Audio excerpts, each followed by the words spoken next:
ആണ് കഴിഞ്ഞ വർഷം വന്ന് ഞാനും മോളും കൂടി വന്ന് ഉടമ്പടി രണ്ടാമതും എടുത്തത്.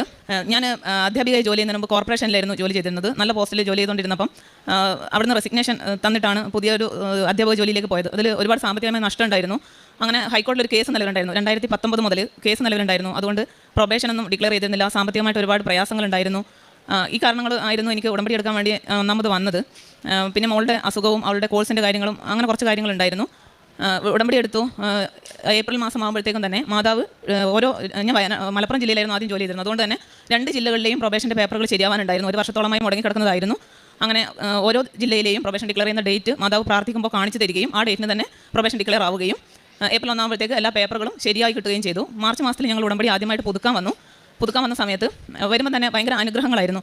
മാതാവിനോട് കണ്ണൂർ ജില്ലയിൽ തന്നെ വരുന്നതായതുകൊണ്ട് ട്രെയിനിൽ തിരക്കായിരിക്കും. അപ്പോൾ ഞങ്ങൾ പിന്നെ മാതാവിനോടത് പറഞ്ഞിരുന്നു, ഭയങ്കര ക്ഷീണിക്കും, ഇവിടെ വന്ന് ഉറങ്ങിപ്പോകുന്നൊക്കെ ഒരു സങ്കടം പറഞ്ഞിരുന്നു.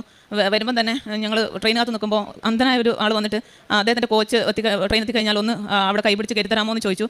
ഞങ്ങൾ രണ്ടുപേരും കൂടി അവിടെ കയറ്റി കൊടുത്തു. തൊട്ടിപ്പുറത്ത് കണ്ട കോച്ചിൽ കയറി. അപ്പോൾ അവിടെ ഇഷ്ടംപോലെ സീറ്റ് ഉണ്ടായിരുന്നു. സുഖമായിട്ട് ഇവിടെ വന്നു. ഉടമ്പടി പുതുക്കി കഴിഞ്ഞ് ആദ്യം തന്നെ ഹസ്ബൻഡിനെ വിളിച്ചപ്പം എന്നോട് പറഞ്ഞത് 1 വർഷമായിട്ട് റബ്ബറിൻ്റെ മരം കച്ചവടം ചെയ്യാൻ വേണ്ടി നടക്കുന്നുണ്ടായിരുന്നു. ആരും വന്നിട്ട് ശരിയാവുന്നുണ്ടായിരുന്നില്ല, പൈസയൊന്നും ഒക്കുന്നുണ്ടായിരുന്നില്ല. ഹസ്ബൻഡ് ആദ്യം തന്നെ പറഞ്ഞത് രാവിലെ തന്നെ ഒരാൾ വിളിച്ചു, അഡ്വാൻസ് എടുത്തിട്ട് ആണ് വന്നത്, റബ്ബർ മരം നോക്കി, അത് കച്ചവടമായി എന്നാണ് പറഞ്ഞത്. ഞാനും മോളും ഉടമ്പടിയിൽ പുതുക്കാൻ വന്നപ്പോൾ എഴുതിയത് മാതാവ് ഞങ്ങളുടെ കൂടെ വരണം എന്നായിരുന്നു. ഞങ്ങളന്ന് പോകുമ്പോൾ 4 സ്ഥലത്ത് മഴവില്ല് കണ്ടു.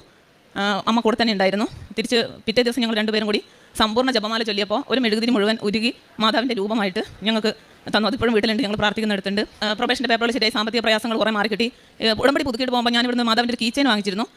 മാതാവിനോട് മാതാവ് എപ്പോഴെങ്കിലും എനിക്ക് വണ്ടി തരുമ്പോൾ ഉപയോഗിക്കാനുള്ളതാണെന്ന് പറഞ്ഞിട്ടാണ് പോയത്. അപ്പോൾ കുറച്ച് പൈസ കയ്യിൽ വന്നു. അപ്പോൾ മാതാവിനോട് ഞാൻ പറഞ്ഞു, ഈ പൈസ എങ്ങനെ ചിലവാക്കണം എന്നുള്ളത് മാതാവ് തീരുമാനിച്ച് തരണം. എപ്പോഴും ഞാനാണ് തീരുമാനങ്ങൾ എടുക്കാറുള്ളത്, അതെപ്പോഴും പലപ്പോഴും പാളി പോകാറുണ്ട്. ഇത് മാതാവ് തന്നെ ഡീൽ ചെയ്താൽ മതി എന്ന് പറഞ്ഞു. അപ്പം വണ്ടി വാങ്ങാന്നുള്ളൊരു പ്ലാനിൽ മുറ്റം റെഡിയാക്കാൻ തുടങ്ങി. അത് പൈസ തികയില്ല എന്നൊക്കെ വിചാരിച്ചെങ്കിലും ആ പൈസ ഏറ്റവും നന്നായി വിനിയോഗിക്കുന്ന രീതിയിൽ മുറ്റം കെട്ടുകയും അത് സിമെൻറ്റ് തേക്കുകയും ഒക്കെ ചെയ്തു. വീട് നല്ല വൃത്തിയായി. അത് കഴിഞ്ഞപ്പം ഞാൻ വണ്ടി ബുക്ക് ചെയ്യാൻ ആലോചിക്കാൻ തുടങ്ങി. മുറ്റം ഇൻ്റർലോക്ക് ചെയ്യണമെന്നുണ്ടായിരുന്നു. അതിന് പൈസ